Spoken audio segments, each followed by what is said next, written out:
I am Samantha Mowat. I'm a clairvoyant psychic and a contactee, and I hope the fish tank isn't too loud for you. I'm in the process of renovating right now, so everything's kind of messy and all over the place, and I couldn't do this video in my reading room tonight, so I hope it's not too loud. But I want to talk to you about orchestrated relationships, and I want to share with you an encounter that I had in April of 2013. Now, during this encounter, it was a little bit interesting because I found myself on craft, and it was light, it was bright, and yet it was appearing to be my bedroom. And as it was appearing to be my bedroom, I noticed that something didn't quite look right about it, but I felt safe enough, I felt comfortable, and I was with a being who had a very interesting and similar vibration. She kind of gave off this vibration of being like a very dear friend of mine. My soul recognized her, and I would consider her to be a very dear friend, like a best friend even. Yet, in this moment, as she and I stood in a room that appeared to be my bedroom, I remember feeling rather frustrated because it's kind of odd because it was like myself and this woman and one of my soulmates. So when we incarnate onto the planet, we actually incarnate with multiple soulmates. We don't just have one. Sometimes we'll have 2 or 3. Sometimes people can have more than that, like 5, 6, 7, 8, 9, 10.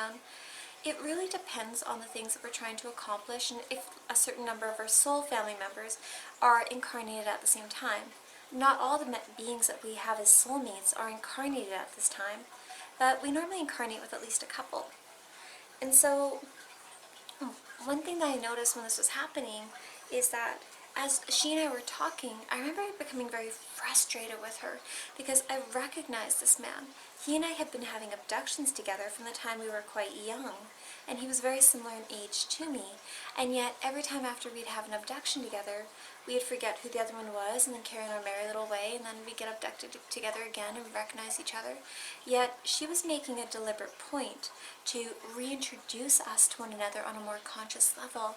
And I remember telling her that I was so very upset with her.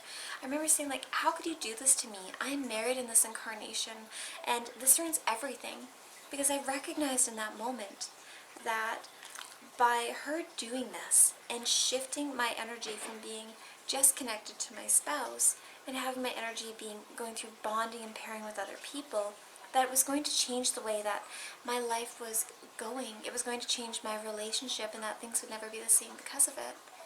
Now, quite often when you go through things like hybridization, you go through it for quite a long time, easily 20 years, and so you can get bred with different people.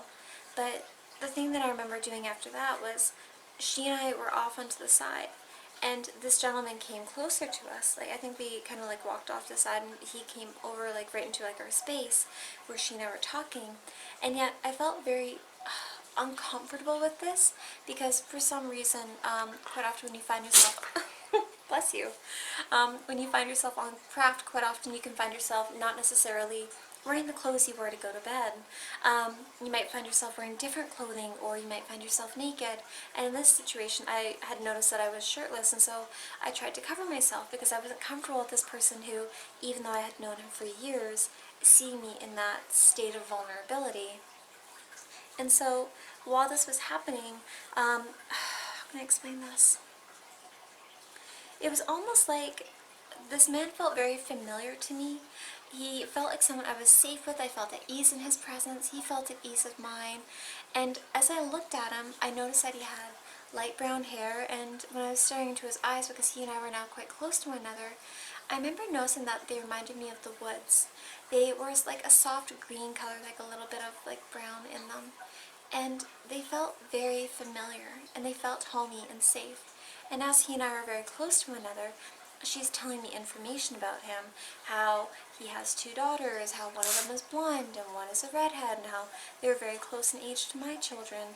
And I remember getting so frustrated with this and so angry. I didn't want to deal with it. And so I remember it's almost like when you get to the state in your encounters, sometimes they will put you into like a catatonic state if they find you're getting too emotional. Shadow. And that's what they did in this situation.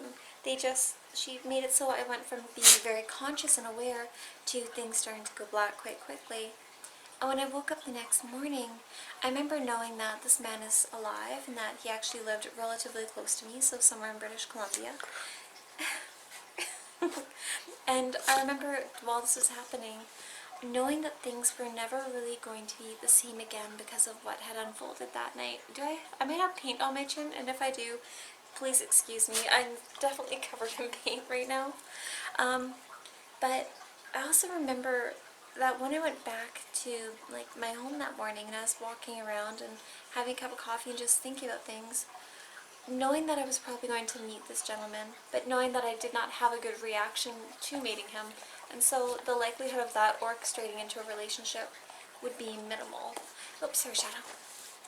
And so, you know, I remember when I look back on it now, I think about how I was trying to understand it and analyze it back then, and this is 2013, that's a very long time ago.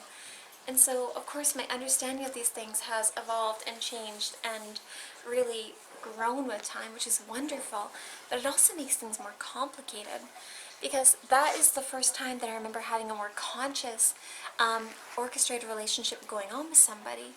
Now, when I look back on it, and I look into like my high school and like even the marriage that I'm in, obviously I can see the pattern of orchestrated relationships happening time and time again. But it's an interesting kind of pattern that they seem to have in place. Quite often with a lot of people who are going through the hybrid program, they will go through orchestrated relationships for people that are good genetic matches. And what I want for you to understand about this is there tends to be a little bit of a pattern that takes place. You'll meet them on craft. They'll see how the two of you interact with each other. They'll see what kind of hybrids you produce. You may or you may not have children with other people, and if you do have children with other people, they'll see what is the health of these children like. How are they doing? What are their psychic abilities like between the genetic match of person A and person B? Okay, and let's see how they're going with the genetic match between person C and person D. Are these people actually making healthy children together? Okay, we like the psychic combination over here, and we like the genetic component of these people. They seem to be handling better proportions of these activated ET-DNAs. Now, if we take person B and person C and we bring them together for an orchestrated relationship, let's see if that builds more of a healthy genetic match for children on Earth, because these people, person B and person C, could be having contact together for quite a while. They could be meeting each other from the time they're small children. All four of these people could be abducted together in the hybridization program, and yet they tend to mix it in a way that people don't necessarily understand. Because when I look at my genetic matches, I've met several men that I've had hybrids with, which has been wonderful, because it gives me a better idea about my contact history and the type of people that I'm having contact with. But it does make things a bit more complicated when you meet them, and especially if you're in a relationship or if you're someone who's really trying to, I guess, maintain being faithful. Because if you meet these people, you go through bonding and pairing with them. And when you're bonded with someone, it means that there's an energetic exchange going on between the two of you. The pairing is when they sync the energetic field of person A and person B to being of a similar frequency, so that they're actually able to pick up, even at a great distance, the empathic information that one person's sending or the other person's sending. They can pick up on the intuitive aspect of them. Oh, I know this person's putting too much pepper on their food, or oh, I know that person had a bad sleep last night, or getting telepathic messages from them, or they may be sharing dreams together.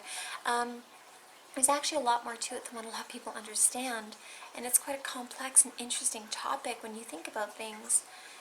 So I just thought that'd be a good little encounter for you to really kind of think about, and maybe look at your own life if you're a contactee. See if you are having patterns when it comes to not only your contact history, but the type of people that you're having relationships with. For the majority of people that I find that I have hybrids with, a lot of them are either members of my soul family, or they're people that I have past lifetimes with, or they're soulmates. So people that I have a very strong soul connection and bond to. But I'm going to let you go, that way I can hopefully get this out before midnight. I hope you're all nice and safe and healthy, and I wish you peace of night. Bye.